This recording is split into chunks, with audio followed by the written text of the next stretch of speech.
So now we're going to get into our Tai Chi walking. But before we get to that, we're going to start with our basic requirements. So the first thing, make sure your feet are right underneath your hip joints or 1 foot length apart from one another. You're going to lift your crown and tuck your chin so you can feel the stretch through the back of your neck. Then you're going to relax your shoulders, relax your chest, and relax your breathing. And so to start the walking, we're going to tuck the hip, bend the knees, and sit while your back is straight. Shift all your weight to your right leg. You pick up your left heel by bending your left knee. Take a step, land heel first. This is called yin-yang separation, meaning there's 100% weight on your back leg and there's no weight on your front leg. And so you should be able to pick it up without the rest of your body moving. Then the next part, you're gonna do toe down without shifting any weight. You're gonna bend your front knee and go forward. And you should feel the weight on the outside edge of your foot, and your knee should go no further past the end of your toe. And you wanna keep your back heel flat on the ground. Then you're gonna pick up your back heel by bending your back knee. You're gonna take a step, lean back, land heel first so your back is straight. Then it's toe down, bend your front knee, and go forward.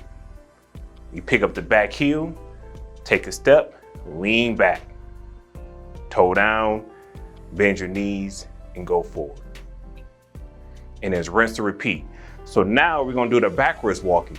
To do the backwards, you're gonna sit back, shift all your weight into your back leg, you pick up your front toe, you lift your front leg, you take a step back straight, landing heel first, and you're gonna lean forward to counterbalance the weight. You sit back, toe up, pick up your front foot, take a step back, lean forward, landing heel first. You sit back, toe up, pick up the front foot, take a step back. Too close, we'll cut that out. But that is how you do the Tai Chi walking. Now watch me as I demonstrate it without talking this time.